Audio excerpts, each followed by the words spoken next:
Okay, so we'll start with capacitance today. तो आज basically हम लोग बच्चा कैपेसिटेंस के बारे में बात करने वाले हैं. एक minute, I have to stop this and I have to share it again. Yeah okay, cool now. Fine. So the topic of the day is capacitance. आज हम लोग पूरा कैपेसिटेंस को एक ही लेक्चर में कंप्लीट करने की कोशिश करेंगे. तो जो भी चीजें आप लोगों ने आज तक पढ़ी हैं, ऑब्वियसली कॉन्सेप्ट मैपिंग करनी पड़ेगी आप लोगों को. इन सब चीजों को बाद में एकदम से कंबाइन करके प्लगिंग करके एक पर्टिकुलर पेज में ही सब कुछ कंप्लीट करने की कोशिश करिए. That should be your always target. ठीक है, तो कैपेसिटेंस के बारे में बात करनी शुरू करते हैं. चलिए देखते हैं क्या क्या है यहाँ पर. कैपेसिटेंस का मतलब होता है कोई भी बॉडी हो, कैसा भी ऑब्जेक्ट हो, वो अपनी बॉडी के ऊपर कितना चार्ज रख सकता है और वो अराउंड कितना पोटेंशियल जनरेट कर सकता है, वो डिफाइन करेंगे. कहने का मतलब यहाँ पर हमारा मेन कंसर्न होना चाहिए कि एक ऑब्जेक्ट अपने अराउंड कितना मैक्सिमम पोटेंशियल जनरेट कर सकता है. वो कैसे डिफाइन होता है? के क्यू बाय आर से. करेक्ट है. मान लीजिए मेरे को यहाँ पर पोटेंशियल निकालना है, तो यहाँ पे पोटेंशियल निकालने के लिए मैं क्या करूंगा, मैं ये जो भी सिस्टम है उसको पूरे के अराउंड एक स्फीयर कैलकुलेट कर लिया. इसका सेंटर ये हो गया, ये डिस्टेंस आर हो गया. तो मैं ये कहूंगा कि भैया ये जो स्फीयर कंसिडर किया है इसके ऊपर पोटेंशियल कितना है. डिपेंड करता है कितना आप लोगों ने चार्ज प्लेस किया, क्योंकि बाकी सब कुछ सारी चीजें जो है वो तो इररिस्पेक्टिव रह जाती हैं. इसी को थोड़ा सा और बेहतरीन तरीके से बताऊं तो प्रॉपर्ली स्फीयर बना दूंगा, ऑन द सरफेस निकालूं तो सिस्टम थोड़ा सा चेंज हो जाता है. यहाँ पर मैंने रेडियस बड़ा कर दिया, रेडियस ऑन द सरफेस रखूंगा तो पोटेंशियल मैक्सिमम रहेगा. ठीक है, तो मैं यहाँ पर जो बेसिक बात बताना चाहता हूँ वो यही है कि कितना पोटेंशियल आप स्टोर करते हैं वो डायरेक्टली प्रोपोर्शनल होता है कितना आपके सरफेस के ऊपर चार्ज है. तो कैपेसिटेंस का मतलब ये इतना है कि भैया मैं कितना पोटेंशियल कर सकता हूँ जितना मैं चार्ज अपने ऊपर एक्यूमुलेट कर सकता हूँ. And that brings down to a new constant known as C. So that is the reason we call it as Q is equal to CV. ठीक है, okay. Right. So C becomes capacitance and that is equivalent to Q by V. बच्चा C का value ना तो Q ना तो V के ऊपर डिपेंडेंट है. C एक इंडिपेंडेंट क्वांटिटी है. ठीक है, C की डिपेंडेंसी बेसिकली होती है मटेरियल के ऊपर, मतलब डाइलेक्ट्रिक मीडियम के ऊपर, एरिया के ऊपर, साइज के ऊपर, शेप के ऊपर, उसके ऊपर डिपेंड करता है. मेजरली चार्जेस कितने एक्यूमुलेट हो रहे हैं और कितना पोटेंशियल जनरेट कर रहा है, दैट डजंट डिफाइन इट. कहने का मतलब अगर एक बॉडी के ऊपर चार्ज बढ़ाओगे तो पोटेंशियल बढ़ जाएगा. It has got nothing to do with capacitance. Capacitance shows you कि हाँ मैक्सिमम कितना कर सकते हो, बस दैट्स इट. ठीक है, सी टेल्स यू कि ये जो रेशियो है वी कितना ज्यादा हो सकता है, क्योंकि तुम्हें पता है जितना वी ज्यादा होगा उसका मतलब उतना ज्यादा चार्ज प्लेस करना पड़ेगा. ठीक है, तो वो सिर्फ आपको ये डिफाइन करता है कि मैक्सिमम रेशियो क्या हो सकती है, वो वाला फैक्टर है. ठीक है, आई होप यहाँ तक समझ आया. बेसिक बातें हैं, बीच में हम लोग करते जाएंगे जहां जहां पे आप लोगों को लगेगा कि आप लोगों को मेरी हेल्प चाहिए, साथ साथ मुझे बताते जाइए ताकि मैं आप लोगों को ज्यादा बेटर समझा सकूं. अच्छा, इसी का एग्जांपल एक आ जाता है, आइसोलेटेड स्फीयर ले लो.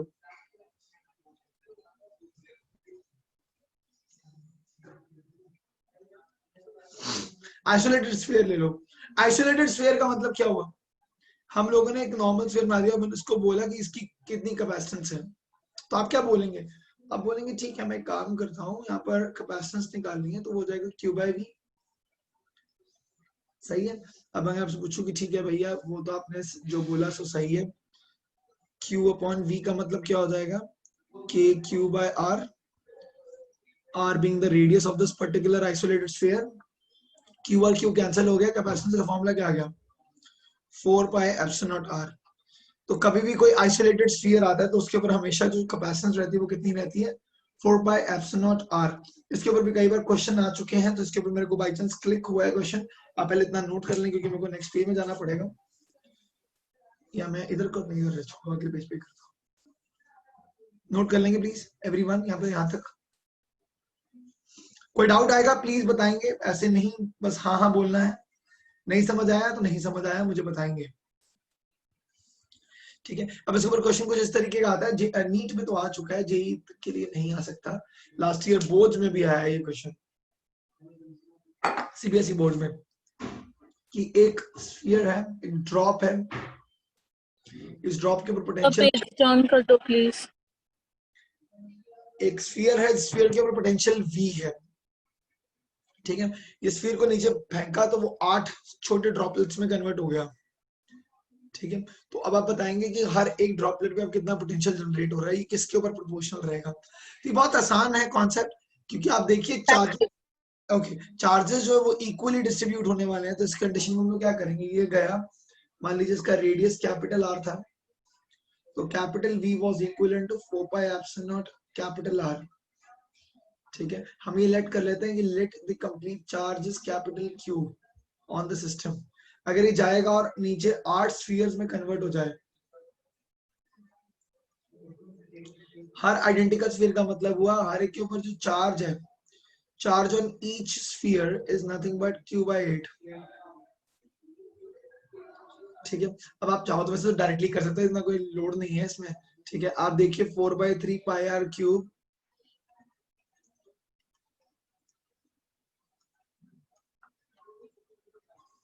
इसमें कन्वर्ट हो गया, तो R is equal to 2R आ जाएगा। सही बात है बच्चा। अब इस कंडीशन में हम लोग क्या कर सकते हैं, ईच पोटेंशियल निकालना है। पोटेंशियल कितना होगा, V is equal to K small q upon small r, सही है। स्मॉल q क्या हो जाएगा, कैपिटल Q by 8 इंटू क्या स्मॉल r, क्या capital R by 2, that implies क्या आ गया answer, V by 4। Original potential कितना था,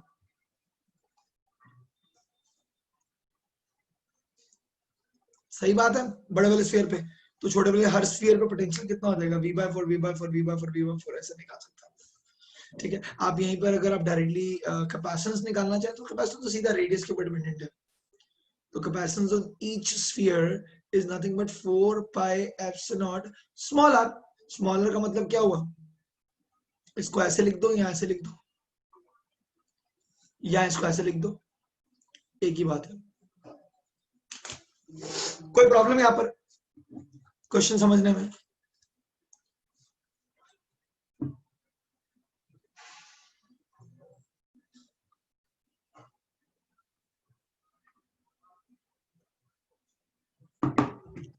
लिख लो भाई जल्दी जल्दी फटाफट।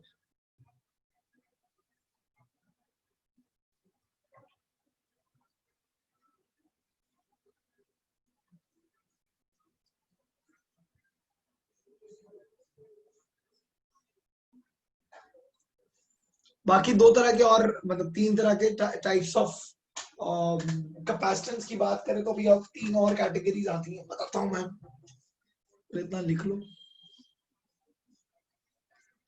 एक एग्जांपल क्वेश्चन दिया मैंने,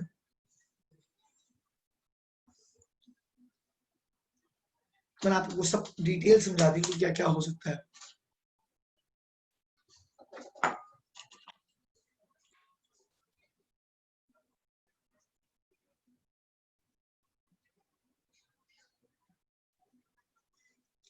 बढ़ो आगे, जल्दी लिखो यार फटाफट। हाँ सर। ठीक है,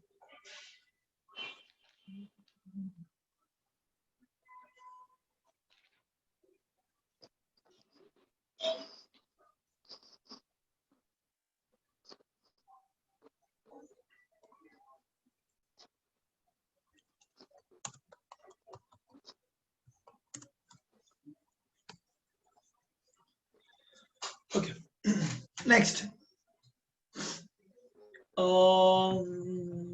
और क्या बताऊं इसमें, ठीक है। एक आ जाएगा स्फेरिकल कैपेसिटर।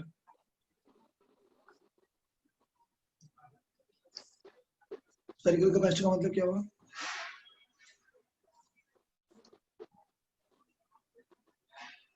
ये दो स्फीयर बन गए, ठीक है। एक का रेडियस R1, एक का रेडियस R2, ठीक है। बीच में आप डायइलेक्ट्रिक कुछ भी डाल सकते थे। तो बेसिकली जो कैपेसिटेंस का फॉर्मूला बनेगा वो क्या बन जाएगा, C will be equivalent to 4 pi epsilon naught R1 R2 upon R2 minus R1, ठीक है। ये फॉर्मूला याद ही रखने, कुछ ज्यादा बड़ी बात नहीं है इसमें।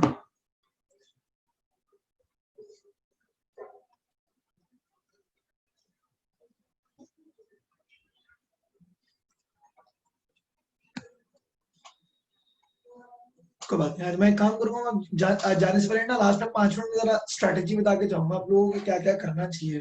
ठीक है, लोग मुझसे क्वेश्चंस बहुत ज्यादा पूछ रहे हो, कोई बात नहीं, तो बताता हूँ। ठीक है, अब आई नो थोड़ा सा पैनिक तो आएगा यार, इट्स बट ऑब्वियस। ठीक है, I will talk to it, don't worry. Okay, second, अगर सिलिंड्रिकल कैपेसिटर हो, अगेन वैसे नीट में इसके ऊपर क्वेश्चंस नहीं आते हैं, बट स्टिल पता होना चाहिए कि by chance directly formula based question आ गया तो क्या करेंगे। ऐसा कुछ क्वेश्चन है, एक अंदर सिलेंडर है, एक बाहर है।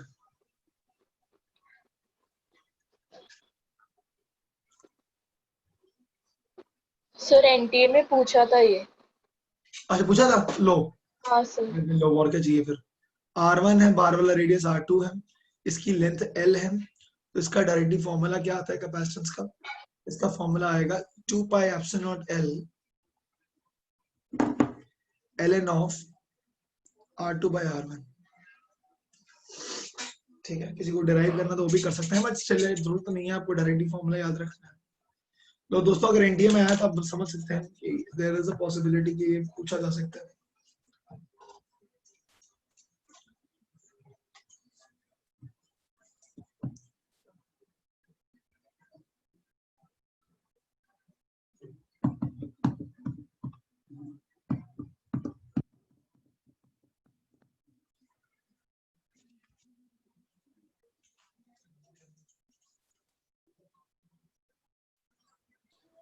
आगे बढ़ो। हाँ sir. Next comes up as very important, जिसके ऊपर मैक्सिमम क्वेश्चंस आते हैं, that is parallel plate capacity. Actually इसके ऊपर बहुत सारी बातें करने वाली। ठीक है, तो पैरेलल प्लेट कैपेसिटी का मतलब है एक प्लेट ये लगा दी, एक प्लेट ये लगा दी, इसके बीच में इलेक्ट्रिक फील्ड कितनी क्रॉस करती है, यहाँ पर अगर प्लस सिग्मा है, इसके ऊपर माइनस सिग्मा है, इसको हम लोग एक नॉर्मल कैपेसिटर बनाते हैं। ठीक है, तो कैपेसिटेंस का बेसिक फॉर्मूला क्या बन जाएगा,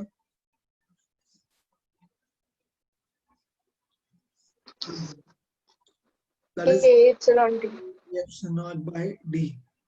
ठीक है, अभी हम लोग डाइलेक्ट्रिक एयर लेके चल रहे हैं, तो इसका मतलब के का अगर वैल्यू 1 है, तो इसका मतलब कैपेसिटेंस का basic formula epsilon not by D बन जाता है। ठीक है, D being the separation distance and A being the area of the plate.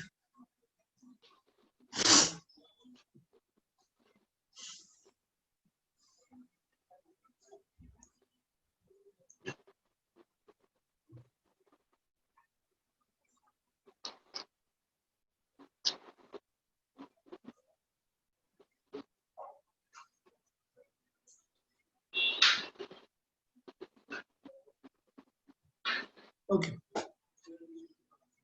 ठीक है, A epsilon not by D आ गया हमारे पास। अब इसके अलावा next thing which comes up as capacitance के बारे में सारी बातें करेंगे। अब कैपेसिटेंस के बारे में क्या क्या बातें करने लायक, चलिए समझते हैं। पहली बात तो ये है कि एनर्जी स्टोर्ड कितनी होती है। ठीक है, सो एनर्जी स्टोर तो मैं यही लिख दूंगा।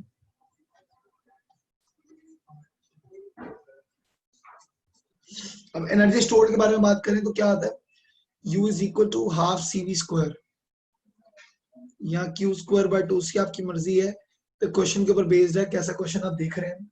ठीक है, मान लीजिए कैपेसिटर को मैं एक बैटरी के साथ ज्वाइन कर दूं, तो यहाँ पर मैं पूछूं हीट डिसिपेशन कितनी होती है, तो मैं कैसे निकालूंगा।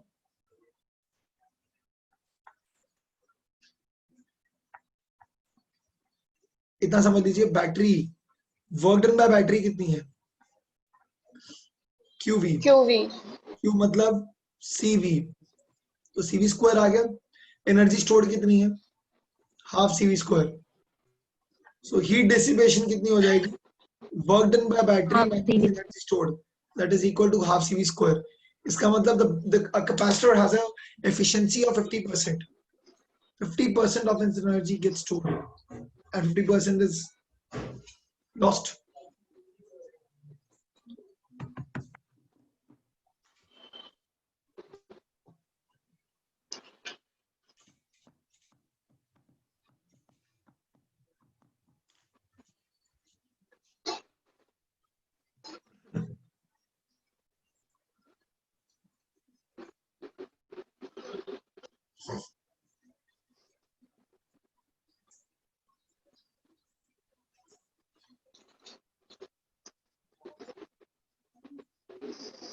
सर आपने लास्ट क्या बोला, 50% ऑफ हीट लॉस हो जाएगा, लॉस हो गया।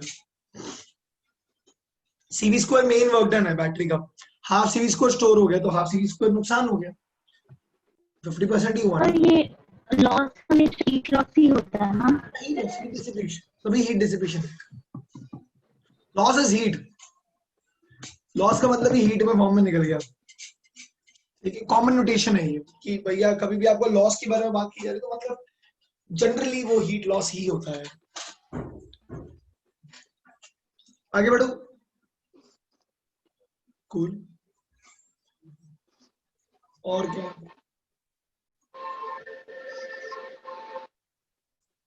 Force between plates,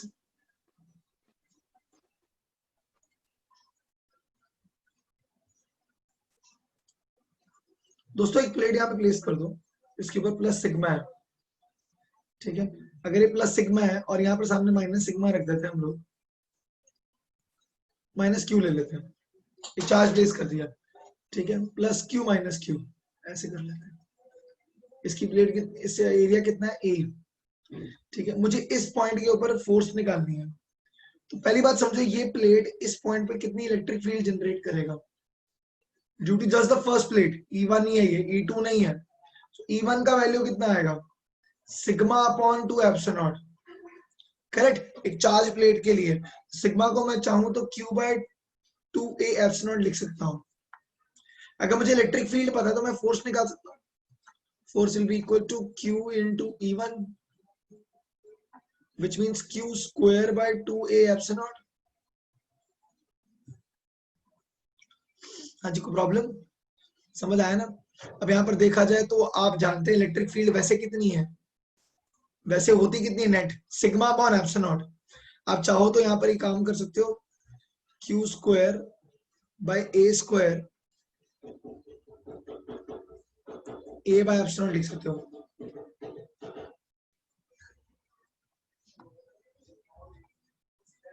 sigma square A epsilon naught आ गया। मैं बच्चा सिर्फ वेरिएशन ला रहा हूं, कोई दिक्कत नहीं है इसमें। सिग्मा अपॉन एप्सिलॉन नॉट क्या है, ई। आप चाहो तो इसको ऐसे लिख सकते हो, epsilon naught A into sigma square epsilon naught square. Can I do that? ये क्या हो जाएगा, half epsilon naught E square A, I am missing some length,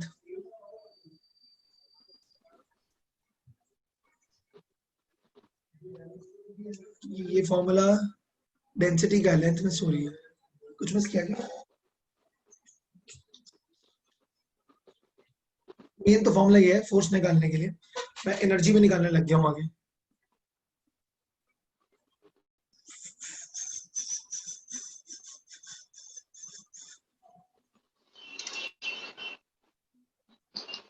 कुछ मिसिंग नहीं है? हाँ तो ठीक है ना, ये फोर्स निकल रहा है ना, ये फॉर्मूला तो फोर्स का बन रहा है ना अभी तक। अब फोर्स को एरिया कर दो, वो मेरे दिमाग ही नहीं, मैं एनर्जी सोची जा रहा हूँ। हाँ तो ये आ गया दोस्तों। एक और चीज बता दी, प्रेशर आ गया, किसी भी कोई भी कंडक्टर आपने रखा उसके ऊपर चार्ज रख दिया तो वो कितना प्रेशर जनरेट करता है, that is nothing but half epsilon naught E square, which is also known as energy density.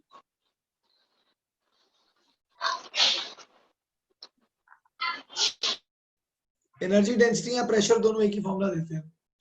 Energy density आप समझ सकते हो, एनर्जी डेंसिटी का मतलब क्या होता है, डेंसिटी मैंने बोला था इट्स ऑलवेज द रेशियो, जहां वॉल्यूम नहीं लिखा हो तो वहां वॉल्यूम ले लेंगे। तो एनर्जी डेंसिटी का मतलब है energy upon volume is known as energy density.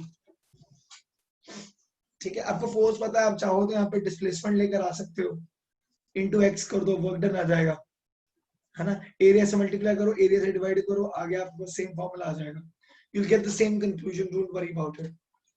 Work upon, अब हम लोग वॉल्यूम कर देंगे तो आंसर आ जाएगा। इंटीग्रेशन करके देंगे।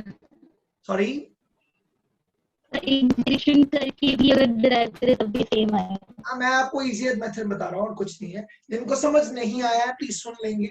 बच्चा एक प्लेट की वजह से दूसरी प्लेट में कितना फोर्स लग रहा है मैं वो निकाल रहा हूँ, ठीक है।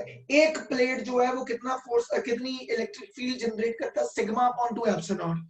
आप समझ सकते हो ये इलेक्ट्रिक फील्ड इस पर्टिकुलर चार्ज पे प्लेस हो रहा है, तो Q इंटू ई लगाऊंगा। ई का वैल्यू ऑलरेडी हम लोग लिख चुके हैं। इसको आप जरा यहाँ पर डायरेक्टली मल्टीप्लाई करेंगे तो you'll get Q square upon 2a epsilon, ठीक है। अब फोर्स निकालना है तो हम लोग क्या करते हैं, ये हमारे पास ऑलरेडी फॉर्मूला आ गया, मेजर फॉर्मूला यही यूज होता है, 99% यही फॉर्मूले के ऊपर बेस्ड क्वेश्चन आते हैं। आप यहाँ से एनर्जी डेंसिटी या प्रेशर निकालना चाहते हो तो एरिया से डिवाइड करना है, तो मल्टीप्लाई डिवाइड करके आप कर सकते हैं सोल्यूशन और डायरेक्टली इस कंक्लूजन पे पहुंच जाए। Half epsilon naught E square. आपको डेरिवेशन तैयार करने की जरूरत नहीं है। हाँ, यहां तक मैं आपको स्टिल बोलूंगा समझ लो, क्योंकि हम जनरली फॉर्मूला भूल जाते हैं, तो एटलीस्ट इतना तो आप यूज कर ही सकते हो ना दिमाग। And that was my sole reason to explain all this. आप सिर्फ इलेक्ट्रिक फील्ड निकालिए, एक का इलेक्ट्रिक फील्ड दूसरे चार्ज के ऊपर प्लेस हो रहा है, तो एक का इलेक्ट्रिक फील्ड दूसरे के ऊपर चार्ज के मल्टीप्लाई करो, you will get the answer is Q square upon 2a। Is it clear? Yes, sir. Okay.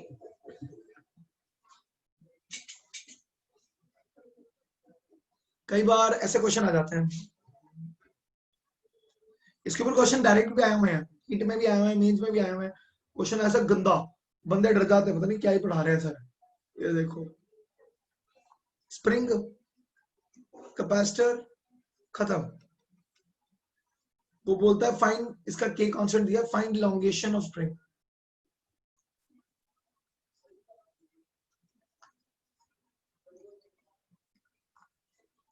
इसकी इलेक्ट्रिक फील्ड इस चार्ज को खींचने की कोशिश कर रही है, ठीक है, तो इलोंगेशन होगा कुछ, ये प्लेट नीचे जाने की कोशिश करेगी, तो सिंपल सी बात है force is equal to kx लगा दो।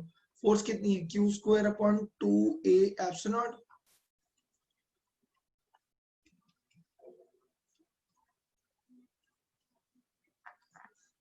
सॉल्व हो गया। देखने में भयानक क्वेश्चन कुछ भी नहीं।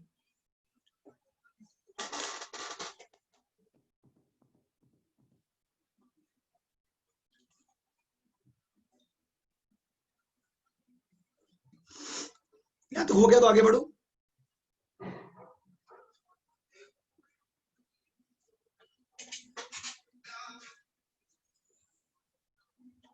ओके, आगे आता है कॉम्बिनेशन ऑफ कैपेसिटेंस।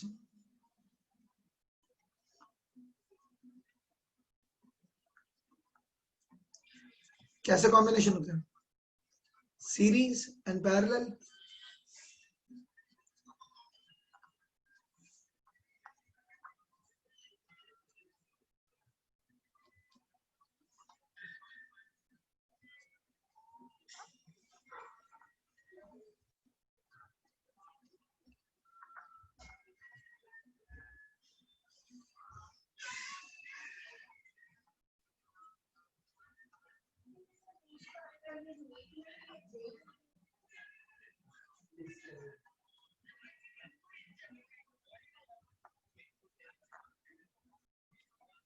किसी को कोई दिक्कत होगा तो बता देना।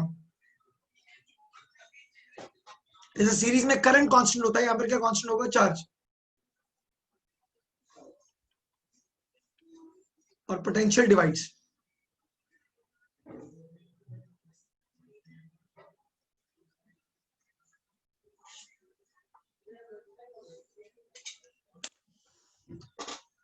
लिखते जाओ जल्दी जल्दी, ज्यादा टाइम नहीं वेस्ट करना।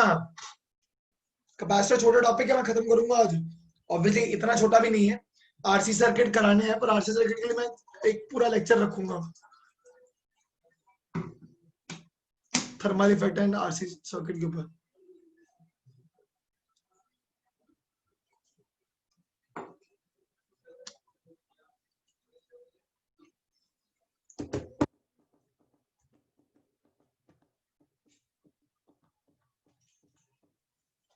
आगे बढ़ू, पैरेलल कर लूं, जल्दी करो जल्दी जल्दी प्लीज गाइस, थोड़ा शॉर्ट हैंड से लिखा करो यार, फटाफट लिखेंगे।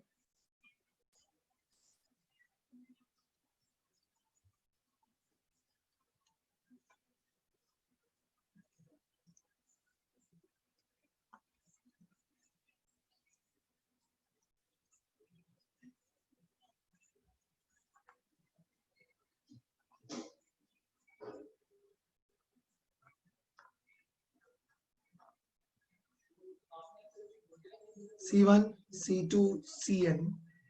So C total will be equivalent to C1 plus C2 plus so on till Cn.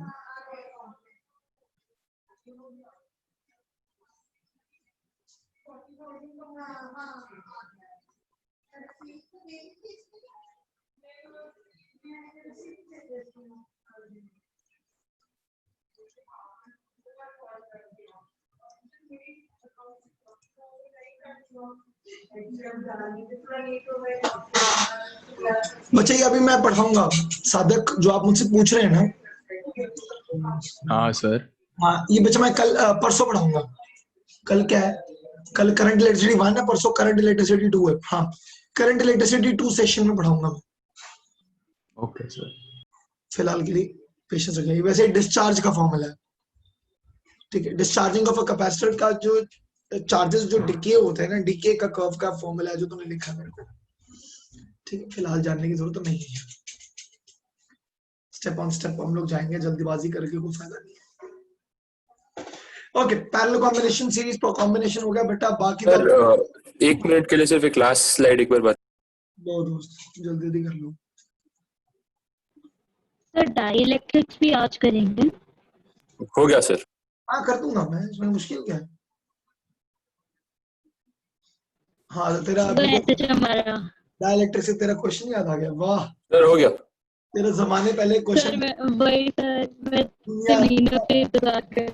अब दुनिया के क्वेश्चन सारे सॉल्व कर दिए, लेकिन वो क्वेश्चन नहीं सॉल्व हुआ तेरा अभी तक, है ना। करता हूँ यार वो भी। आज जाने से पहले देखते हैं, नहीं तो कल करेंगे। क्योंकि मैं ना ऐसे मतलब सोया बहुत कम हुआ है, मेरे को नींद बहुत ज्यादा आ रही है, जबरदस्त नींद आ रही है मेरे को। मेरे में शक्ल बता रही होगी, ठीक है। तो मेरे को थोड़ी नींद सी आ रही है।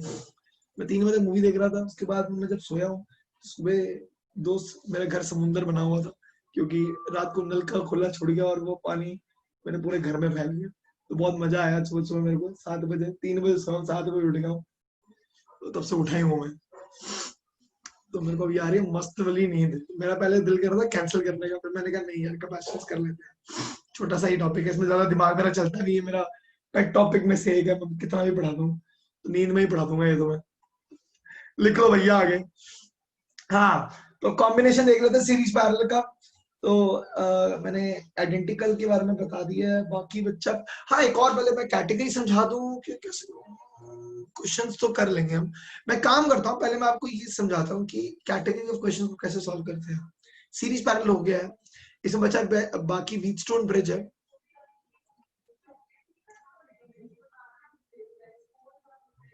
व्हीटस्टोन ब्रिज 3-4 स्टेटस मतलब तरह के होते हैं।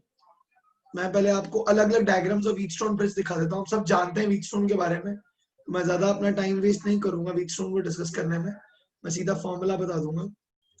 ये है रोहम्बस वाला स्ट्रक्चर, रोहम्बस स्ट्रक्चर, जिसमें हम लोग बोल देंगे C1, C2, C3, C4, C5। तो यहाँ पर सिंपल सा कॉन्सेप्ट रहता है कि C1 by C2 का वैल्यू अगर C3 by C4 के वैल्यू के बराबर है, then C5 is ignored, then no charge flows through.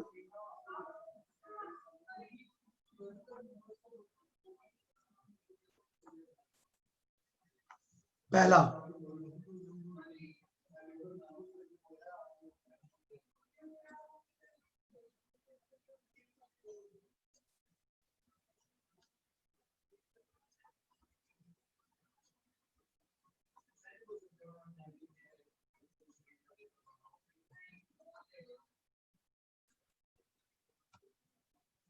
C1, C2, C3, C4, C5 rectangular shape of Wheatstone bridge, ठीक है।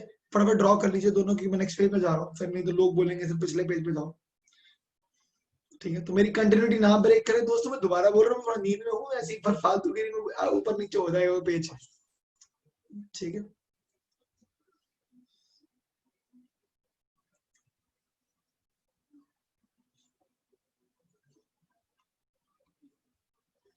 सर आप वो प्लेट्स वाले क्वेश्चन करा दो ना, जिसमें कैपेसिटेंस कैलकुलेट करना होता है। जरूर दोस्त, अभी कराऊंगा, इसके बाद चल तेरी वाला, पहले तेरा ही काम करेंगे, ठीक है।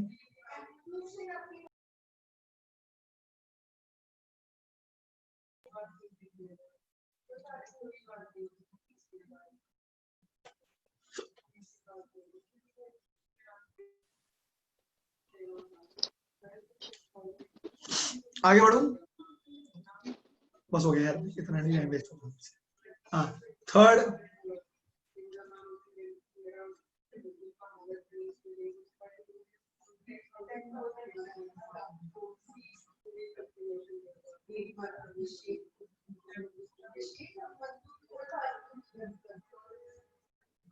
C1, C2, C3, C4, C5। ठीक है, एक आध और बता देता हूँ।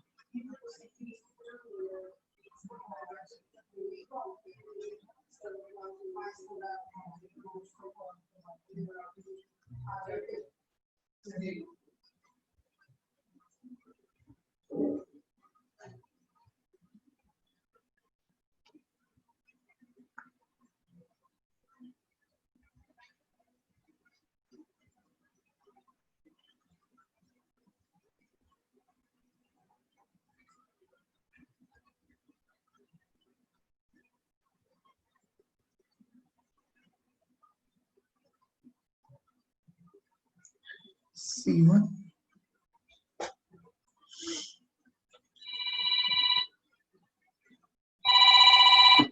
सॉरी एक मिनट ड्रॉ कर।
हाँ बंदे, क्या बता रहा था मैं? हाँ, ये आ जाएगा, ये भी वही स्ट्रक्चर है।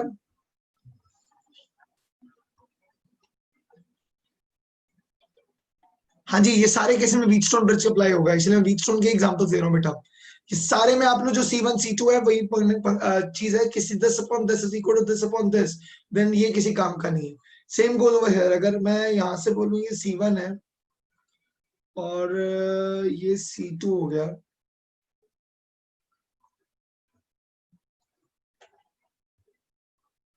ये C3 ले लूं, ये C4 ले लूं और ये C5 ले लूं, X और Y। तो उल्टा होना चाहिए ना, मैं देख रहा हूँ, एक मिनट रुक, मैं C5 देख-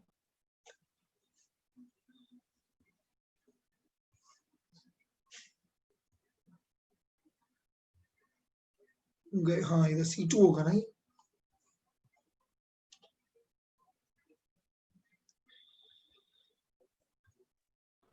जो कनेक्शन अगर दूसरे बाकी दो कॉर्नर कर दिया तो चलेगा।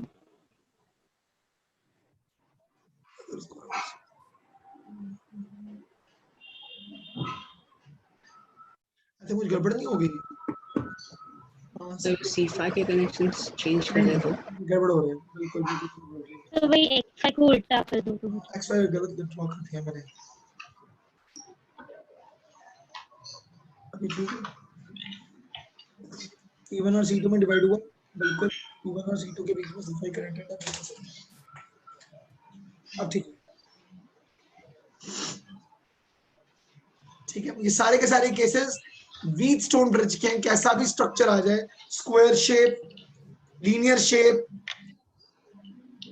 रेक्टेंगुलर शेप या रोम्बस शेप, ये सारे के सारे स्ट्रक्चर बेसिकली व्हीटस्टोन ब्रिज के ही एग्जांपल्स हैं। ठीक है, जो बच्चा मुझसे भी किसने पूछा था, जो जिसने पूछा था कि प्लेट वाले सर क्वेश्चन समझा दो, लो भैया प्लेट वाले क्वेश्चन समझाया था, मतलब एग्जांपल अपने हाथ में दो रख लेता हूं ताकि मेरे को समझाना आसान हो जाए। मान लो ये वाला क्वेश्चन है,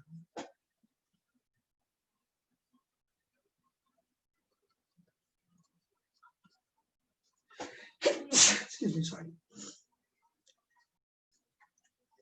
plate type capacitor. Plate type capacitor क्या है?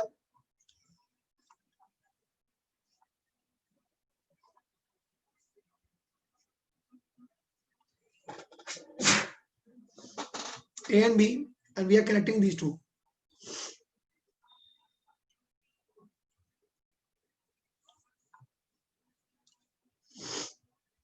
A टर्मिनल B टर्मिनल आते इनपुट्स, तो A को इनपुट मान लो, B को आउटपुट मान लो। ऐसी प्लेट्स को क्या करते हैं हम, नंबरिंग दे देते हैं, इनपुट 1 2 3। क्या किया, 1 जो इनपुट वाली प्लेट है, पहली प्लेट को इनपुट वाली को मैं 1 दे देता हूं, नंबर 2 3। अब देखो 1 का इंटरैक्शन इसमें दिया होगा, ये स्पेस D है, इसका एरिया ऑफ प्लेट A है, ये भी D है, ये बराबर है, आइडेंटिकल स्पेसिंग दी होती है हमेशा। 1 का इंटरैक्शन 2 बार हो रहा है, 1 2 को भी मिल रहा है और 1 3 को भी मिल रहा है, देखो। तो हेंस ऐसे केस में इनपुट बनाओ A पॉइंट, क्योंकि 1 2 बार मिल रहा है तो 1 2 बार बना दो, 1 1 1 2 को भी मिल रहा है और 1 3 को भी मिल रहा है, और 2 और 3 आपस में जुड़े हुए हैं, जो कि B आउटपुट दे रहा है। This implies the two capacitors are in parallel to each other. तो C टोटल क्या हो जाएगा, C1 plus C2, that means A epsilon naught by D plus A epsilon naught by D, that is nothing but 2A epsilon naught by D। किसी को दिक्कत तो पहले वो बताए, और समझ आया तो मैं और क्वेश्चन देता हूं।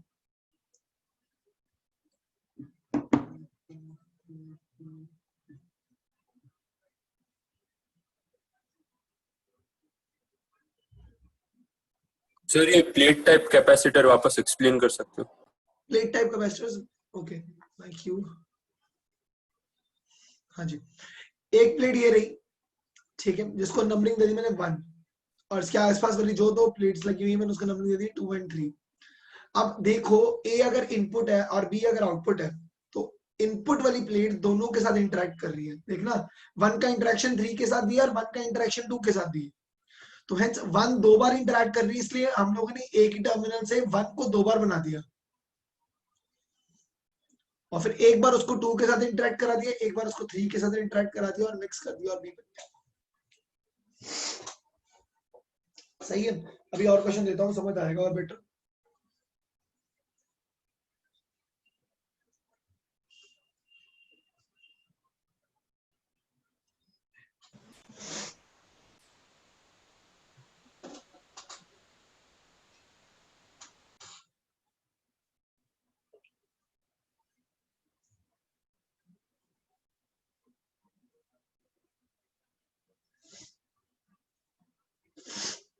आगे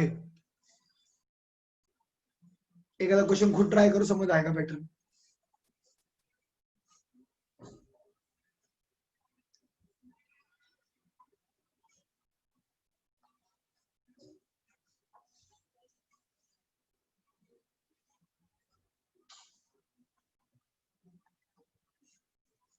करो एक क्वेश्चन ये करो,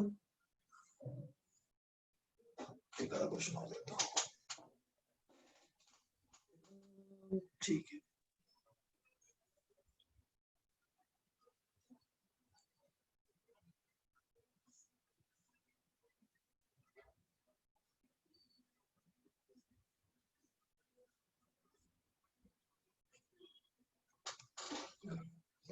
दो क्वेश्चन करो।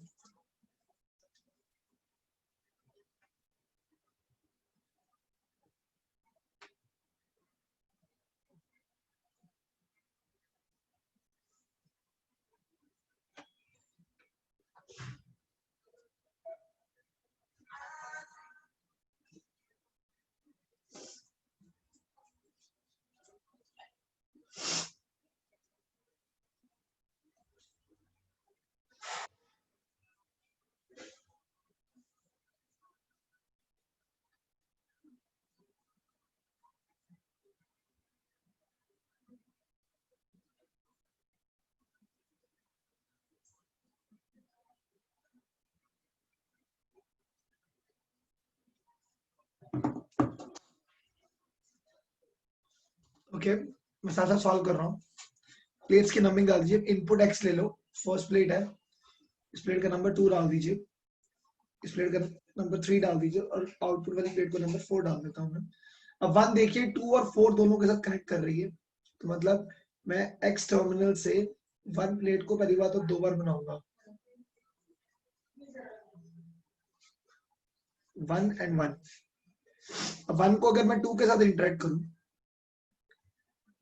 और 1 को अगर मैं 4 के साथ इंटरेक्ट करूं, 4 के साथ 3 भी इंटरेक्ट कर रहा है और 2 और 3 जुड़े हुए हैं, तो 2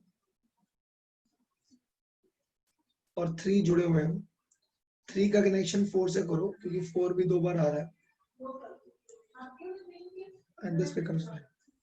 दोबारा देखिए मैंने क्या किया, 1 को मैंने 2 के साथ और 4 के साथ कनेक्ट किया, तो 1 को मैंने 2 के साथ और 4 के साथ किया। अब सिंस 2 और 3 जुड़ा हुआ है तो मैंने 2 के साथ सामने प्लेट 3 बना दी। अब 3 का इंटरेक्शन 4 के साथ भी हो रहा, तो 3 के सामने प्लेट कौन सी रख दी, 4। तो 4 और 4 क्योंकि 4 2 बार इंटरेक्ट कर रहा, तो इन शॉर्ट y टर्मिनल्स भी लाता तो 4 को 2 बार ड्रॉ करता, ऐसा ड्रॉ कर देता, C1 C2 C3, this become C/2, C/2 plus C is 3C/2। इसको आप चाहो तो आंसर लिखेंगे 3a epsilon naught by 2b। I hope लोगों को समझ आया।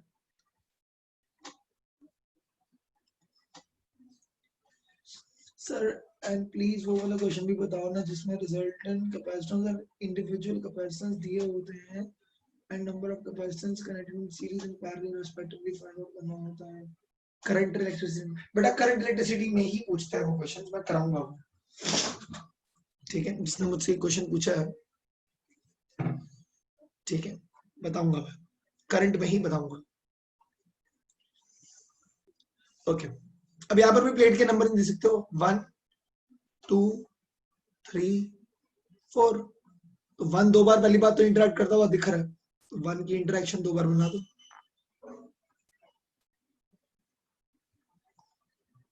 अब 1 का इंटरेक्शन 2 के साथ है, 1 का इंटरेक्शन 3 के साथ भी है और 2 और 3 जुड़े हुए हैं, जोड़ दो, और 3 का इंटरेक्शन 3 2 बार बनेगा, 3 का इंटरेक्शन 4 के साथ भी है, 2c and c 2c/3। पर एक नंबर एक साइड पे रिपीट नहीं होगा। हाँ मैंने किया ना, 2 और 3 कनेक्ट कर दिए।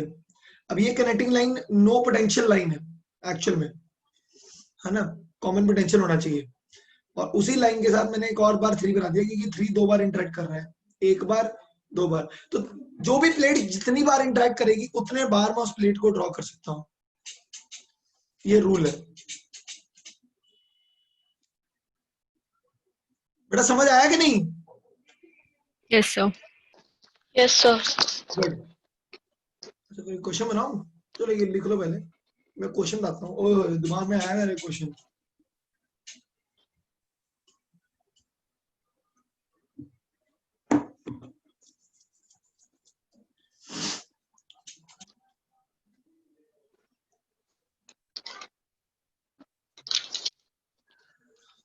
क्वेश्चन देता हूँ एक बढ़िया, चलो देखते कितने लोग दिमाग चलाते हैं सही।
ऐसी n नंबर ऑफ प्लेट्स हैं, मतलब ये पहली प्लेट, ये दूसरी प्लेट, ये तीसरी प्लेट, चौथी प्लेट, ऐसे करते करते ये n-1 और n। अब मुझे ये बताइए कि इसका टोटल कैपेसिटेंस कितना होगा। ठीक है, let C be equal to A epsilon by D। In terms of C निकालिएगा। Area of the each plate is A, separation between the each plate is D।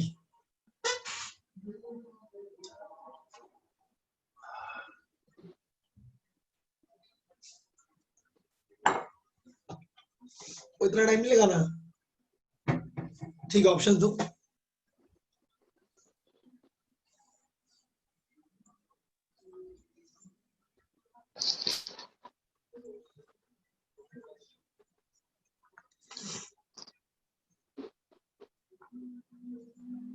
Sir B,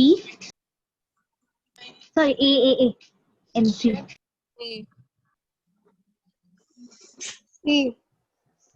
C, A, B, C, D। Come on, please, D, D, D. एक C. C, C, C, C, C, C, C, C.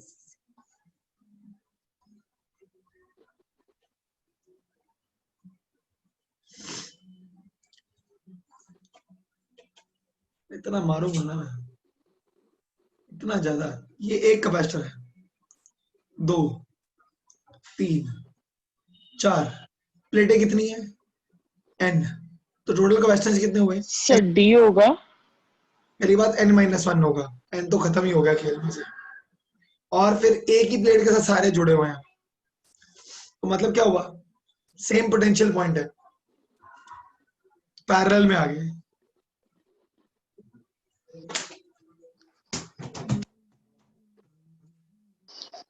कुछ लोगों ने सही answer दिया था, तो I am happy जिन्होंने answer सही दिया। सर समझा नहीं।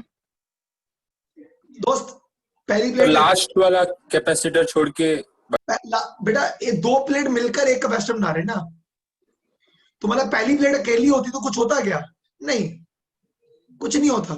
तो पहली प्लेट अकेली नहीं है कैपेसिटेंस आती, 2 बना रही है, ये 1 हुआ, ये 2 हुआ, ये 3, 4, 5, 6, 7, ठीक है ना, ऐसे करता गया मैं। आप एक काम करो, समझा। 5, 6, 7, मैं कहता हूँ 8 तक प्लेट है, चलो 9 तक है ना, सॉरी 9 तक है, ऐसे 9 बना देते हैं, 9 तक प्लेट है। अब जरा देखो कितने कैपेसिटर बने, 1, 2, 3, 4, 5, 6, 7, 8 बने, तो n-1 बना है। जितने नंबर ऑफ प्लेट है उसमें से एक माइनस कर दो, क्योंकि एक अकेली प्लेट कुछ नहीं कर पाएगी, तो इसलिए सारे प्लेट्स पैरेलल में है, तो ये बन गया। अच्छा, इसके ऊपर एक ट्रिक क्वेश्चन ये भी बन सकता है, मान लो मैंने x वाली प्लेट को ऊपर लेके जाना शुरू कर दिया, तो कैपेसिटेंस इंक्रीज होगी या डिक्रीज होगी। देखो क्वेश्चन, देखो क्या क्या बन सकता है। सर डिक्रीज होगी, शाबाश, क्यों होगी। क्योंकि डिस्टेंस इंक्रीज। एरिया कम हो जाएगा। हाँ, एरिया कम हो जाए। तो डिस्टेंस कम हो गया तो बंदर में चपेट मारूंगा, डिस्टेंस कम होगा तो कैपेसिटेंस बढ़ेगी नहीं।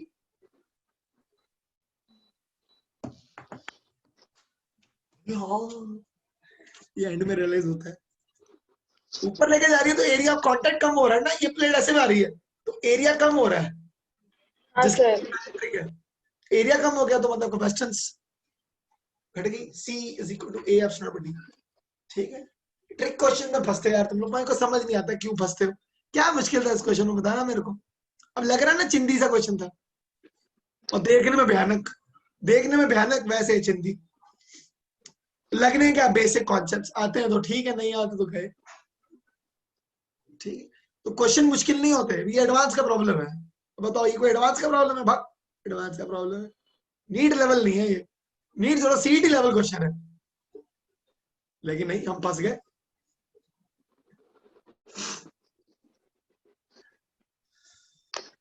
कहाँ बढ़े, कहाँ पहुंचे हम। मैं क्या पढ़ाऊं इसके बाद, हाँ इसके बाद तो यार सीरीज पैरेलल तो करा दूं दोस्तों, सीरीज पैरेलल करते हैं। एक काम सिखाता हूँ मैं तुम्हें, मान लीजिए ऐसा कुछ नोडल एनालिसिस सिखा देता हूँ। ठीक है, जितने बच्चे मेरे साथ पढ़ चुके हैं वो तो जानते ही हैं, जितने नहीं किए हैं उनको थोड़ी सी उनकी जिंदगी को अच्छा करते हैं, थोड़ा सुंदर बनाते हैं उनकी जिंदगी। ठीक है, पहले काम को थोड़ा आसान क्वेश्चन से करूं, ताकि पहले समझ तो आए करते क्या है। सॉरी गाइस, एक मिनट रुक जाओ, पहले मैं आपको नोडल एनालिसिस सिखाता हूँ।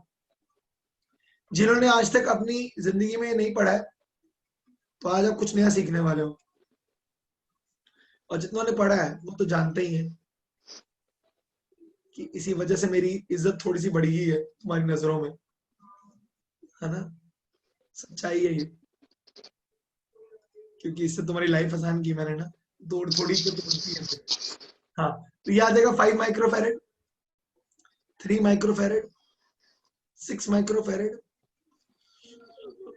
6 3 2 हो गया, 5 और 2 मतलब 5 into 10, 10/7, बड़ा अजीब सा आंसर आ जाएगा।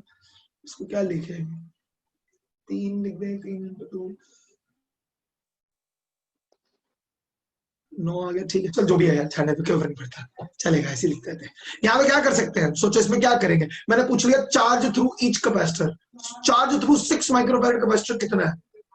अब इस क्वेश्चन को सॉल्व करने का तरीका क्या, एक तरीका है कि 6 और 3 पैरेलल में, तो 6 3 9 हो गया, 9 और 5 सीरीज में, तो 9 into 5 45, 9 45/14 आ गया, 45/14 है, बैटरी का लेट्स से वैल्यू 50 वोल्ट्स है। आपको V पता है, C टोटल पता है, तो आप Q निकाल सकते हो, वो टोटल चार्ज फ्लो करेगा। आप इस चार्ज से यहाँ का पोटेंशियल निकालेंगे, कितना ड्रॉप हुआ है, बाकी का बचा कुछ पोटेंशियल इसको मिलेगा, उस पोटेंशियल से आप चार्ज निकाल सकते हो। दोस्तों रैप नहीं कर रहा था मैं, बता रहा था, कुछ समझ आया है ना? हाँ सर। मतलब सबको समझ आया है ना? हाँ। हाँ शुक्र है, ठीक है फिर। हाँ मतलब ऐसे मत बोलना कि क्या बोल गया ये, दोबारा बोलता हूँ, ढंग से सुनेंगे। एक मिनट, कोई चैट कर रहे हैं, हाँ ठीक है, दोबारा बोलूंगा मैं। मैंने क्या कहा, मैंने कहा अगर मैंने आपको बोला इसकी क्रॉस चार्ज निकालना, आप क्या करेंगे, आप इन दोनों को पैरेलल को सॉल्व करेंगे, ये पैरेलल इसके साथ सीरीज में होगा, वो उसका जो भी इफेक्टिव कैपेसिटेंस आएगा वो नीचे आपके पास बैटरी दी हुई है, आप टोटल चार्ज निकालेंगे 5 के क्रॉस, तो वही टोटल चार्ज क्रॉस कर रहा है, उस चार्ज से हम यहाँ का पोटेंशियल ड्रॉप निकालेंगे, बाकी का बचा कुछ पोटेंशियल इसके क्रॉस ड्रॉप होगा, वो पोटेंशियल से हम इसके क्रॉस चार्ज निकाल सकते हैं। सही है, किसी को प्रॉब्लम नहीं है। लेकिन इतनी जिंदगी खराब क्यों करनी जब हमारे को we have nodal analysis, let it be 50 and let this point be 0 दोस्तों, ठीक है। 50 वोल्ट की बैटरी है, 50 है, ये 0 है, और ये आ जाएगा मुझे अननोन पोटेंशियल, मुझे नहीं पता, इसको लिखते हैं हम x, जो पॉइंट ऑफ जंक्शन है उसको हम लिख देते हैं x, ठीक है। चलो दोस्तों, और अभी जिंदगी आसान करने की बात आ रही है, यहां से हमारे पास कुछ चार्ज आया, जितना चार्ज इधर आया उतना चार्ज आगे जाएगा, सही बात है। चार्ज फ्लो का कॉन्सेप्ट किसके ऊपर बेस्ड रहता है, वो होता है पोटेंशियल डिफरेंस के ऊपर बेस्ड। अच्छा कोई बात नहीं दोस्त, स्लो बोल देंगे हम।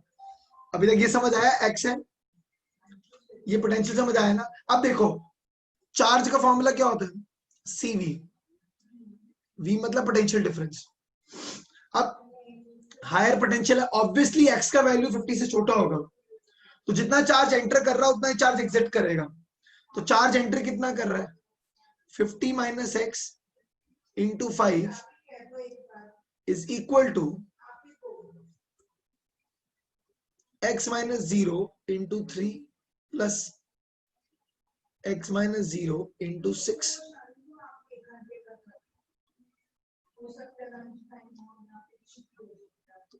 ये बात समझ आई, स्टेप समझ आया, किसी को प्रॉब्लम है बताओ, जल्दी जल्दी जल्दी। हाँ ये क्या आ जाएगा, 3x plus 6x, इसको उधर ले जाओ, 6 3 9 9 5 14, 250/14 is equal to x, इतने वोल्ट आ गया। अब अगर x पता लग गया है तो इसके क्रॉस चार्ज निकालना है, इसके क्रॉस चार्ज कितना है, ये रहा,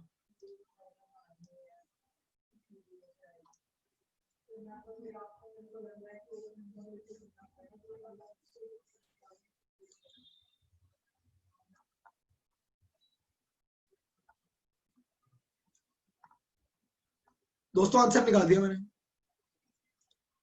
बिना कॉम्प्लिकेशन के।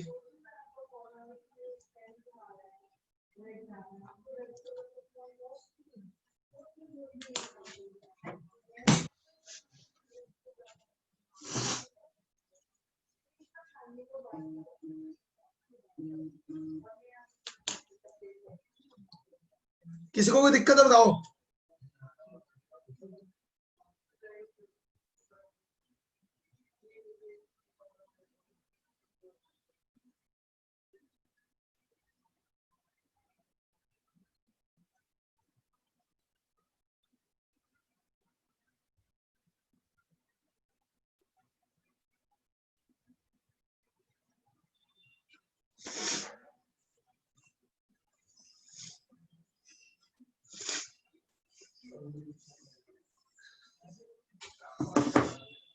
दोस्तों समझ आया? जिंदगी आसान लगी कि नहीं? हाँ सर। हाँ सर। सर सेकंड स्टेप नहीं समझा। सेकंड स्टेप कौन सा है? ये वाला बच्चा, ये वाला।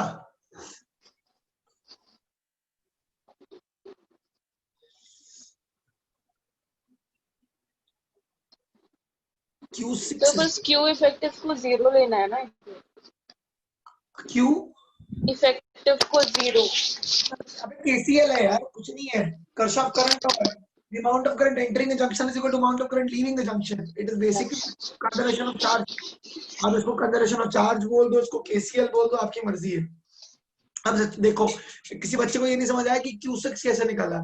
बच्चा मुझे इसके क्रॉस चार्ज निकालना है, तो मुझे इसके क्रॉस पोटेंशियल डिफरेंस पता है, x माइनस 0। तो Q इज इक्वल टू क्या होता है, CV। तो V पता है मेरे को, x माइनस 0। V कितना आ गया, 250 by 14 minus 0 into whatever C is 6 multiply करना से।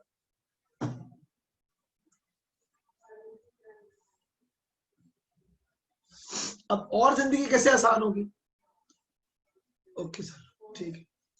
और कैसे आसान करेंगे? देखो, बैलेंस व्हीटस्टोन ब्रिज आ गया तो ठीक है, बढ़िया क्वेश्चन है, आसान है। बैलेंस नहीं आया तो क्या करेंगे? तो फिर नोडल लगाएंगे दोस्तों। ये देखो, 2 4 2 8 3। अब कैसा भी क्वेश्चन आ सकता है। क्वेश्चन पूछा जा सकता है आपसे कि Q3 निकालिए। क्वेश्चन पूछा जा सकता है आपको लिए कि C टोटल निकालिए। C टोटल भी निकालने को बोल सकते हैं, और चार्ज अक्रॉस 3 भी पूछ सकते हैं। चार्ज अक्रॉस अगर 3 पूछेंगे तो आपको बैटरी दी होगी। चलो पहला क्या करें, पहले मैं आपको ये सिखाता हूँ। पहले हम लोग एक काम करते हैं,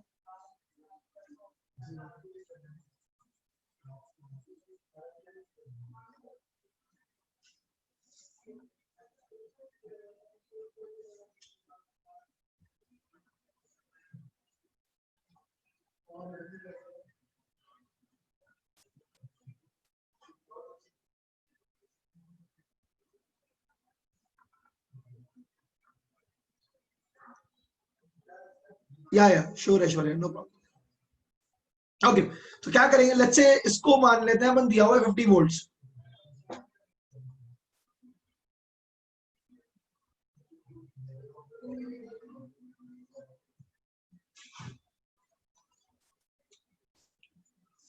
ये 50 है, ये 0 है।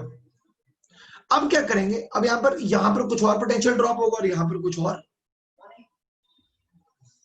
इसको ले लेते हैं x, इसको ले लेते हैं y।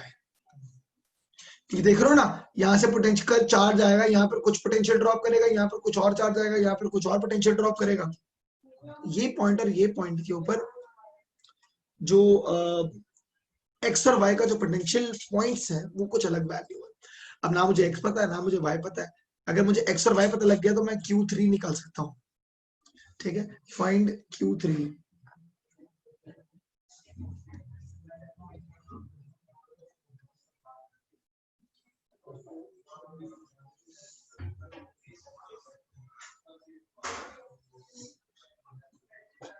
तो क्या कर सकते हैं, देखो 50 माइनस एक्स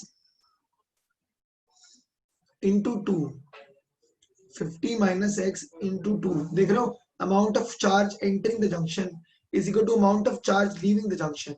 लीविंग मतलब x minus Y.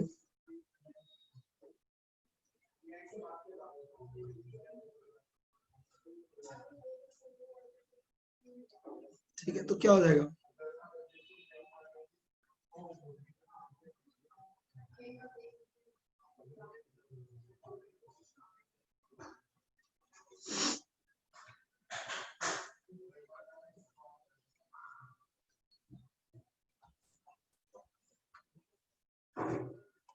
Equation number 1 बन गई।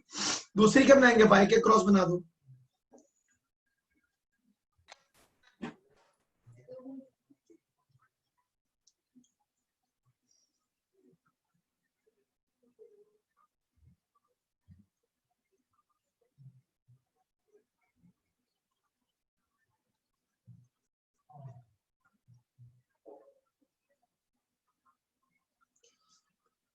8 3 11, 11 और 4 15।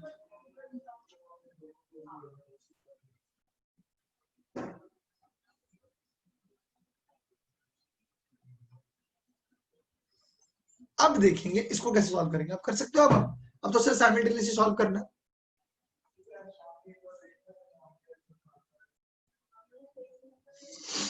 सॉल्व करना है यार। अब एक्स और वाई आ जाएगा। मैं सॉल्व नहीं कर रहा हूँ, समझ जाओ यार। एक्स और वाई आ जाएगा। मान लो एक्स का पोटेंशियल वाई के पोटेंशियल ज्यादा है, तो सिंपल सी बात है V x minus V Y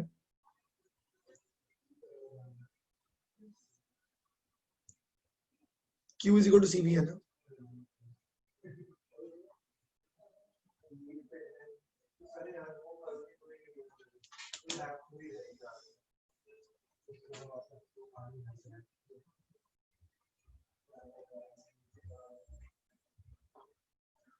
solve नहीं करना है यार, परेशान मत हो। जल्दी कर सकते हो तो ठीक है, नहीं तो जरूरत नहीं है। मैं बता रहा हूँ, मतलब आप समझ गए ना, मेरा फंडा समझ के क्वेश्चन को सॉल्व कैसे करते हैं। बस मेन बात वो है, वो रिवीजन लेनी जरूरी है। क्वेश्चन आसान करने बहुत जरूरी है।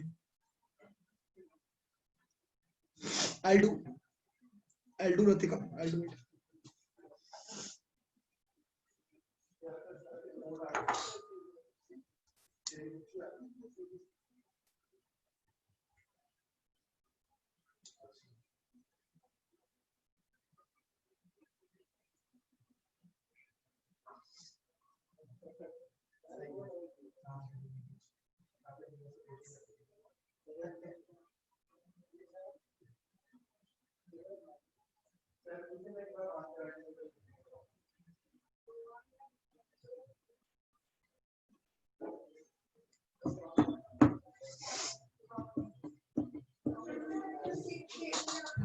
जल्दी नोट कर लें प्लीज। मैंने देखा नहीं बेटा, मैं देख लेता हूँ।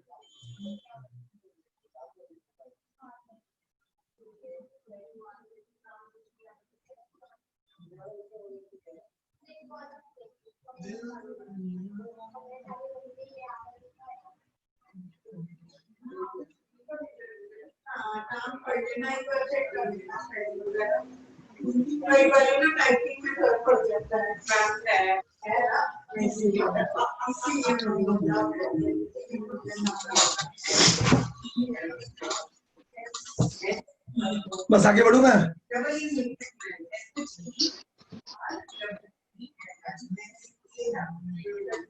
तो चार्ज ऑन Q3 80/3 माइक्रोकूलम है ना। पता नहीं बच्चा, मैंने ऐसे मन से क्वेश्चन दिए।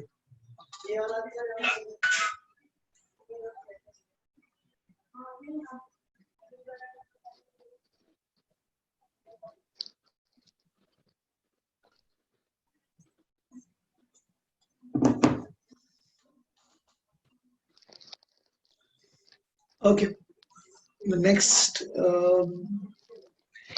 और बताता हूँ, बड़ी इंटरेस्टिंग सी बात है ये।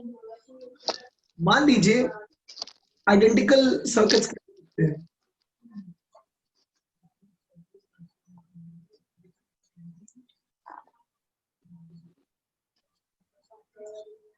मान लीजिए ये 5 है, 5 माइक्रोफेरेड।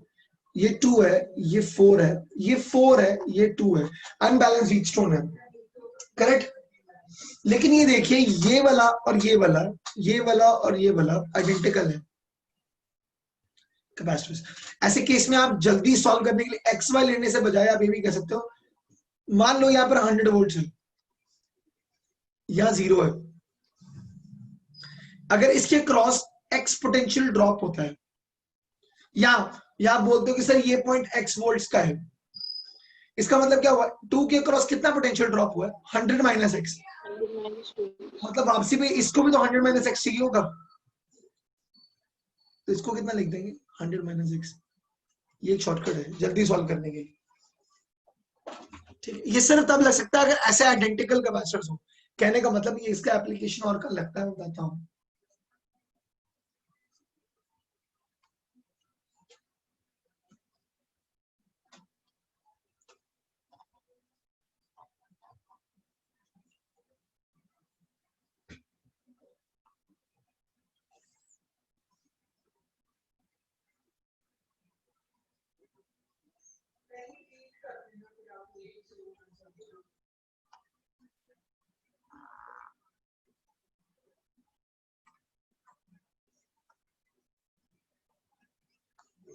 ये सारे कैपेसिटेंस सी हैं,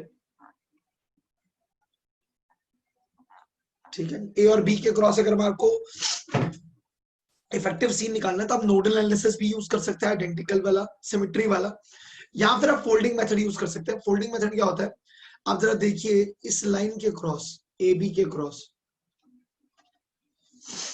ए बी के क्रॉस जितने कैपेसिटर नीचे हैं वैसे आइडेंटिकल ऊपर भी है।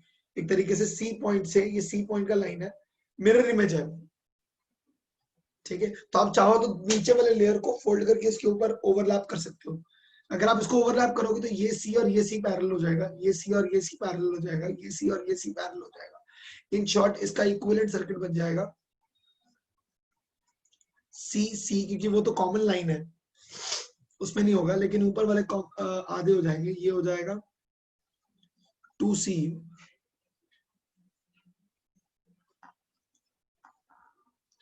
2C, 2C। ये क्या हो गया, Wheatstone bridge, this upon this is equal to this upon this, ये कैंसिल हो गया। 2C और 2C सीरीज में तो कितना बन गया, C, C और C सीरीज में तो कितना बनेगा, C/2, C/2 और C पैरेलल में है, तो मतलब आंसर आ जाएगा 3C/2। The answer to this problem is 3C/2। तो आप देख सकते हैं आइडेंटिकल सर्किट्स को सॉल्व करना इट्स रियली सिंपल।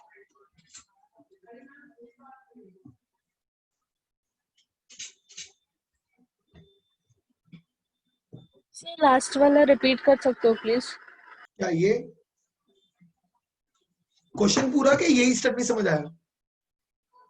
लास्ट वाला बस उतना। अच्छा ये दो थे ना, इसको ओवरलैप कर दिया इसके ऊपर, तो इसका मतलब ये फिंगर, इस फिंगर, दोनों फिंगर आपस में पैरेलल में है, ये भी पैरेलल में, ये भी पैरेलल में, ये भी पैरेलल में, ये भी पैरेलल में। इसका मतलब अगर मैं इसको ऐसे कंबाइन कर दूं तो ये जंक्शन पॉइंट वैसे का वैसे ही रहेगा, लेकिन बाकी सब पैरेलल सर्किट लगा दो तो ये C और ये C मिलकर क्या बना देंगे, 2C, C 2C, ये बन गया। सॉल्व कर लो। 2C, 2C, 2C, C, this is Wheatstone bridge. Simple.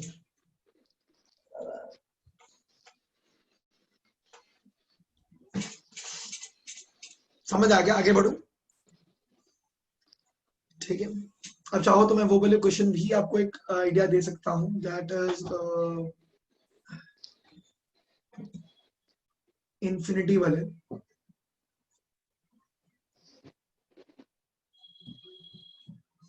मान लीजिए ये A पॉइंट है, ये B पॉइंट है, 2 microfarad 4 microfarad, 2 microfarad 4 microfarad, and it goes like this till infinity.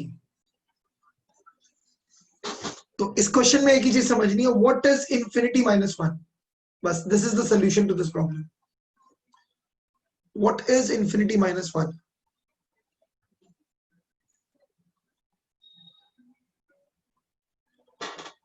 That's infinity itself. Infinity minus 1 is infinity. That means मैं पूरा circuit count करने की बजाय, इतना काउंट करने के बजाय इसको भी पूरा C नॉट ले सकता हूं।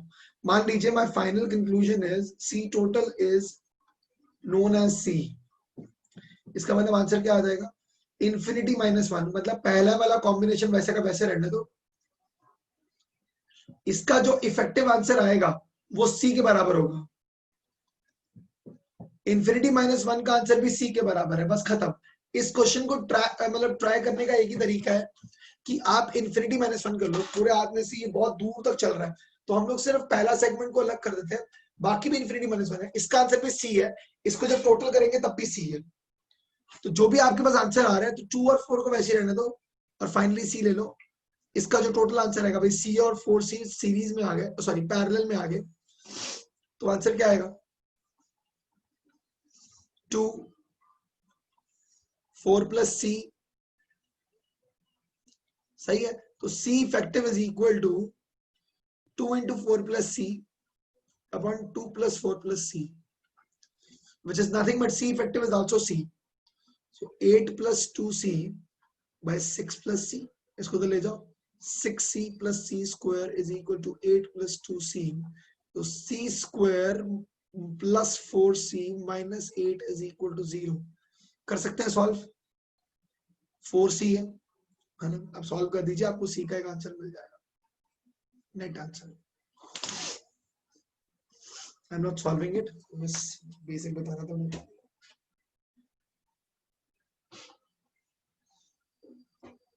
सर लास्ट क्वेश्चन में सर हाँ जी बोलो, सुन रहा हूँ। सर लास्ट क्वेश्चन में व्हीटस्टोन ब्रिज क्यों नहीं अप्लाई हुआ?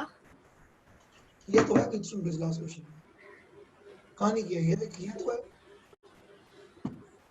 2c c 2c c same ratio है भाई, ये खत्म हो गया, तभी तो 2c और 2c सीरीज में आ ओके गए। ठीक है sir.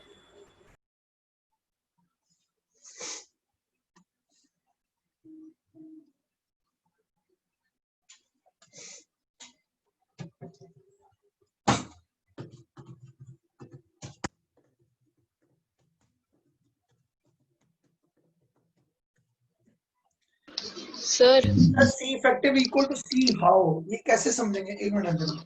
c effective equal to c how, बच्चा इनफाइनाइट सर्किट का मैं कैपेसिटेंस का आंसर बोल रहा हूँ c है, तो इन्फिनिटी माइनस 1 का आंसर भी तो c है तो वो भी इन्फिनिटी ना, क्योंकि वही तो बल्लम है। इस क्वेश्चन को सॉल्व करना तो एक ही ट्रिक समझो कि इन्फिनिटी माइनस 1 इज इन्फिनिटी, तो एक सर्किट को वैसे रहने तो बाकी सबका आंसर भी सी के बराबर होगा, और इसका कॉम्बिनेशन का आंसर भी सी के बराबर होगा, बस वही करना है। हाँ अंजना बोलो। सर वो क्यूब वाले क्वेश्चन भी आते हैं। क्यूब वाले क्वेश्चन, हाँ सर, वो भी उसी का एप्लीकेशन है ना, आइडेंटिकल सर्किट्स का। स्केलेटन सर्किट्स, वो हाँ क्यूब सर। खाली हाँ रेजिस्टर्स में करेंगे। रेजिस्टेंस में बेटा करंट इलेक्ट्रिसिटी में कॉन्सेप्ट नहीं है, क्वेश्चन ही करने हैं, कॉन्सेप्ट चिंटू से आधे घंटे में खत्म हो जाएंगे, तो क्वेश्चन ज्यादा कर लेंगे, तो उसमें बताता हूँ मैं स्केलेटन सर्किट। इसमें करूंगा तो मैं डायलेक्ट्रिक मिस हो जाएगा बेटा, ठीक है। आगे बढ़ो, अब हो गया भाई, सारे टाइप के क्वेश्चन करा दिए मैंने, ठीक है। बाकी बचा डायलेक्ट्रिक के ऊपर है। सर और कितना टाइम लगेगा, मुझे एक लेक्चर था सर। लेक्चर है 10 मिनट और, ठीक है 10-15 मिनट है, बाकी नहीं तो रिकॉर्डिंग देख सकता, कोई दिक्कत नहीं है, लास्ट भेज दूंगा मैं, ठीक है, कोई प्रॉब्लम नहीं है ऐसी। ये कैपेसिटर है, इसके अंदर हम लोगों ने कोई प्लेट प्लेस कर दी, कोई डायलेक्ट्रिक प्लेस कर दिया, तो सी इफेक्टिव यानी C new will be equal to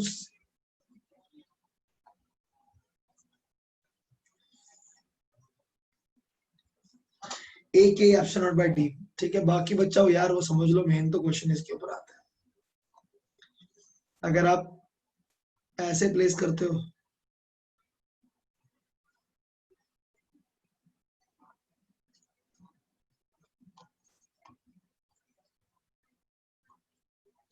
तो ये क्या हो जाएगा, सीरीज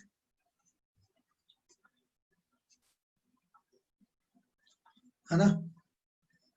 C1 का वैल्यू आ जाएगा a k1 epsilon not by d by 2, है ना। डिस्टेंस ज्यादा हो गया,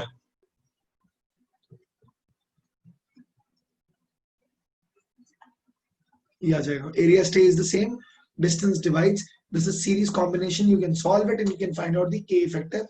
वेयर एज यहीं पे पैरेलल वाला कॉम्बिनेशन कैसा लिखता है, ऐसा लिखता है, ये देखो, एरिया को आधा कर दो,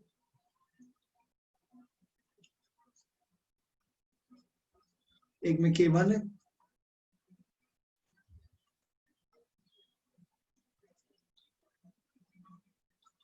एक में k2 है, तो k1 k2 को सॉल्व करेंगे, कैसा आएगा आंसर, C1 मतलब दोनों कैपेसिटर जो है पैरेलल में आ जाएंगे, C1 और C2 पैरेलल में आ गए,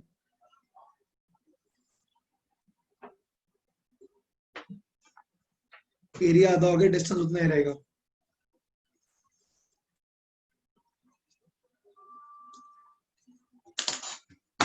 That's it.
अगेन इसके ऊपर बहुत सारे क्वेश्चन आ सकते हैं।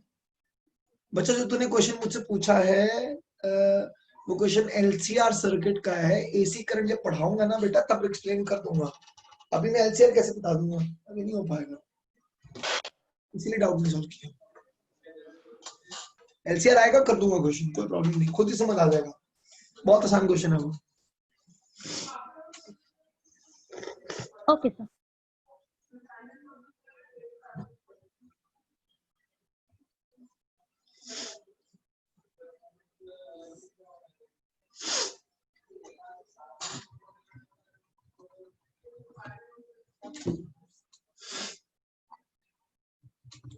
और ठीक है, types of variety of question बहुत सारे आते हैं। मान लो अगर एक प्लेट है, एक कैपेसिटर है, बैटरी अटैच्ड है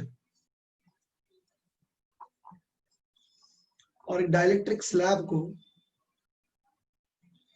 अंदर प्लेस कर रहे हो, तो क्या क्या चीजें चेंज होंगी वो बताओ, जरा सोचो जरा। कैपेसिटेंस चेंज होगी, बिल्कुल होगी, केसी बन जाएगा, ठीक है। अब जरा ढंग से सुनते जाइएगा। एनर्जी चेंज होगी,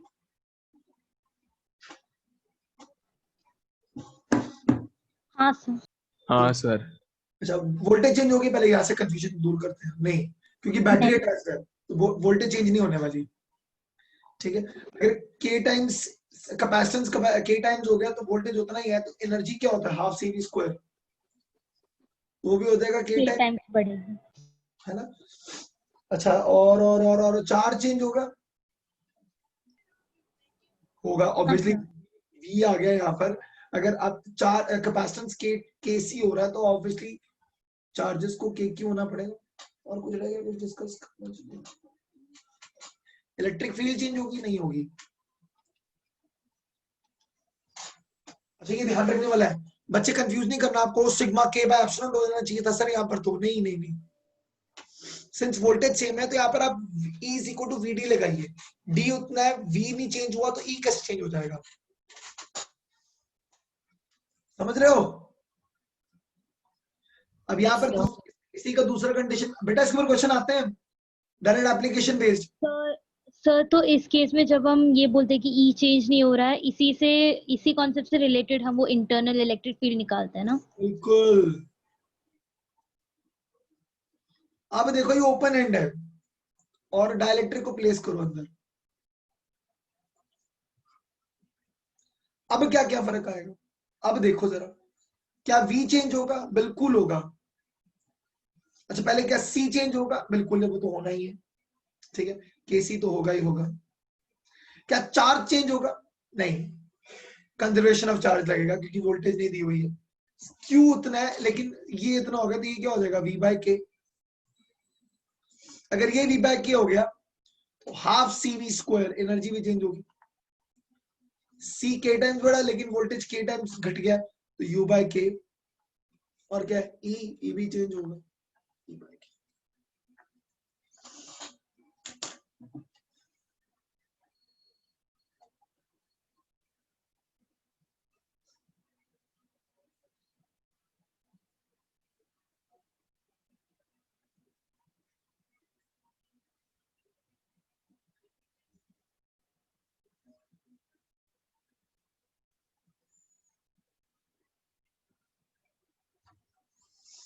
हाँ जी समझ आ गया यहाँ तक।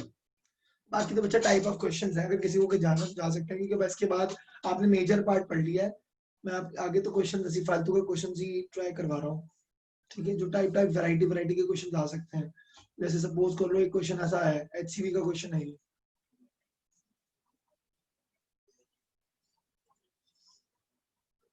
ये डिस्टेंस D है, ये हाइट D है, ये हाइट भी D है, ठीक है। अब वो बोले कि find effective capacitance across the plates, इसको क्या करोगे आप, इसको एरिया A ले लो, इसका भी एरिया A दिया हुआ है, इसका भी एरिया A दिया हुआ है, तो ये कितना हो जाएगा 3A। या तो इसको एरिया A दिया हो या कहेंगे ये 3A और इक्वल एरियाज में डिवाइडेड है, कुछ भी लिख सकता था वो। इन शॉर्ट ये और कुछ नहीं बल्कि 3 अलग अलग कैपेसिटर्स हैं जो कि पैरेलल में लगे हैं, पैरेलल क्योंकि सेम प्लेट है, तो 1 2 3 C1 C2 C3 अलग अलग है, तो C टोटल क्या होगा, C1 plus C2 plus C3, ये हो जाएगा A epsilon not by D plus A epsilon not by 2D, क्योंकि इन दोनों का सेपरेशन डिस्टेंस कितना है 2D, plus A epsilon not by 3D। Solve करो, आ गया आंसर 6D। तो 6 प्लस 3 9, 9 2 11, आंसर आ गया। HCV की एक प्रॉब्लम सॉल्व हुई अभी। 1 सेकंड,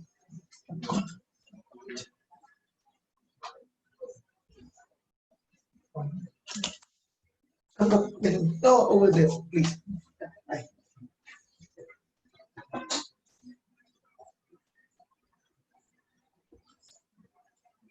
और क्वेश्चन बताऊं?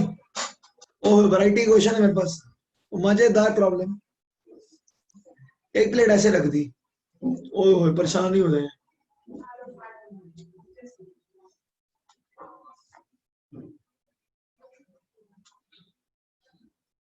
अब क्या करेंगे,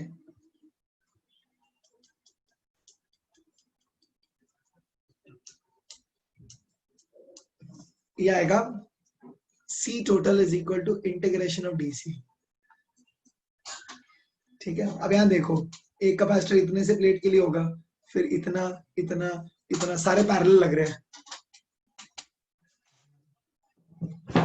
यस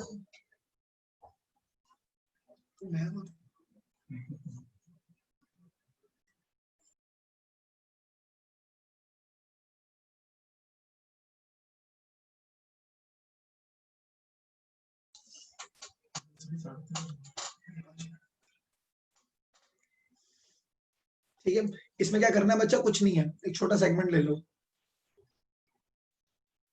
अगर मान लीजिए इसकी सेपरेशन डिस्टेंस पहले D दी हुई थी, ठीक है, इसकी लेंथ मान लो x है,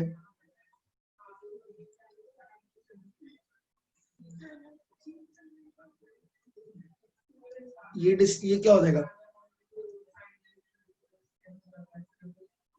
तो इसको dx मान सकते हैं। इसको क्वेश्चन ऐसे नीट लेवल डोंट वरी नहीं आएंगे, ठीक है, इसको आप d मान सकते हैं। तो ये लेंथ क्या हो जाएगा, आपको ये डिस्टेंस दिया होगा कुछ ना कुछ, आप इसको x ले सकते हो। मान लो इसकी l टोटल लेंथ l है, यहां से लेकर यहां तक हम लोग क्या ले सकते हैं x, ये क्या हो जाएगा x tan थीटा, सही है। तो DC का वैल्यू क्या हो जाएगा, इसका विड्थ जो है वो सेम रहेगी, आप समझो, प्लेट का ब्रेड्थ जो है वो सेम रहेगा, B डजंट चेंज। तो A के एप्सिलॉन नॉट बाय D होता है ना, तो A ये नॉर्मली C का फॉर्मूला होता है, तो DC का फॉर्मूला क्या होता है, एरिया की जगह लगा देते हैं B into dx, the breadth remains the same। Separation distance कितना हो जाएगा,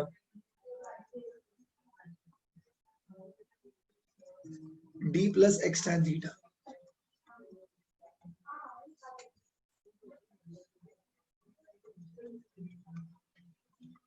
इंटीग्रेट करो, 0 से लेकर L तक आंसर आ जाएगा। ठीक है, नहीं करने हैं नीट वालों, टेंशन मत लो, ऐसे क्वेश्चन नहीं आएंगे, बस खत्म। मैं सिर्फ ऐसी वैरायटी ऑफ क्वेश्चन बता रहा हूं।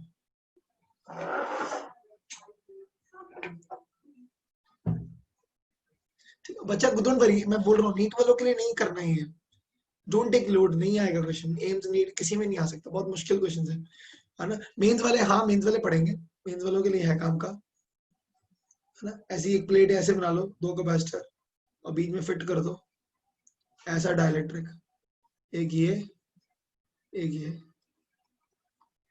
इसको भी ऐसे सॉल्व करते हैं ना। ये क्वेश्चन ट्राई करना है, नहीं आएगा तो मुझे बताना है। ये क्वेश्चन ट्राई करके जिनका सोल्यूशन निकलेगा डाउट काउंटर पे डालना, मैं देखता हूँ। हो गया सर। दोनों हो गए? अच्छा दूसरा नहीं किया।